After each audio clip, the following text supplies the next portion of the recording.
I'm the obsessed movie man, O.M.M, and I'm on a mission from God to review the Blues Brothers movie. Even if you've never seen them on SNL, or have even listened to their music, odds are you have at least heard of them or know what they look like. They were characters created and portrayed by John Belushi and Dan Aykroyd, and became popular with the folks on SNL and the public in general. And as we all know, once something becomes popular, it's bound to become a movie. And in the case of SNL, it's sure to be a hit. Has there ever been a bad SNL film? Shut up. Let's review this thing. The premise for the Blues Brothers is fairly simple. Two blood brother musicians who have trouble with the law, Jake and Elwood, learn that the orphanage they were raised in is going to close unless it can get $5,000.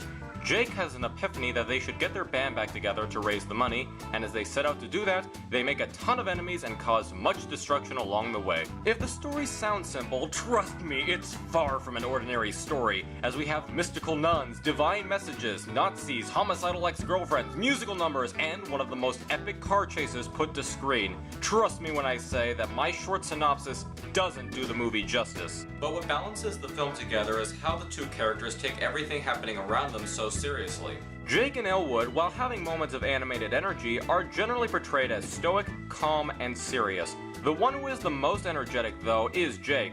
He mocks people, tricks them, but can still revert to being just as subdued as Elwood.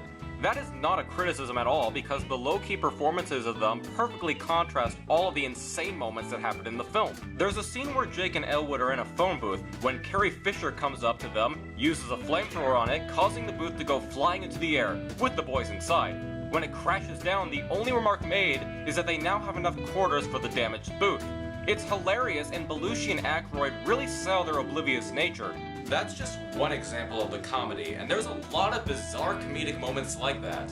Some of it revolves around Carrie Fisher's character, and a lot of it has to do with weird moments involving the brothers, such as when they act obnoxious in a fancy restaurant in order to get one of the band members back who now works there. One of my favorite moments is when they try to escape from a gig they were at because they need to pay for all the drinks they had. There are even a few great cameos in the film, which also result in funny moments, such as with Frank Oz in the beginning of the film, John Candy, and one that was unintentionally hilarious to me, Paul Reubens as a waiter. Yes, Pee Wee Herman himself is in this movie. And speaking of cameos, there's a lot of famous singers and musicians in this film as well. There's Aretha Franklin, James Brown, Ray Charles, Cab Calloway, and John Lee Hooker. They all have great singing moments, which leads me to wonder if one would consider it a musical. The director, John Landis, called it an old school musical, and while I think you could consider it to be one, I tend to put this movie in the comedy section on my shelf. Still, there's no denying that the music in the film is great, as well as extremely catchy. But the best part of the film, by far, is the climax. Spoilers ahead. Jake and Elwood have the money and are now racing to Chicago, and are being chased by the police, an angry Western band, along with a Western bar owner, and Nazis. There's cars flying off the road, cars flying into water, cars flying into trucks, cars running into each other. The Nazi car falls from hundreds of feet in the air and crashes into the earth below. Jake and Elwood run into the Chicago City Hall building, still causing mayhem. The SWAT team arrives. Jake and Elwood block doors and disable elevators. Cops are tearing down doors. God! It's one of the most epic chases of all time, with an ending that defies any comprehension of sanity.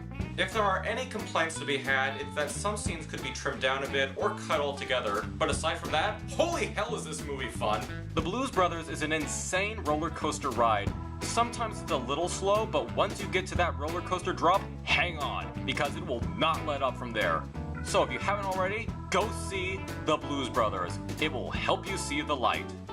Thanks, this is an O.M.M review. This is O.M.M, signing out.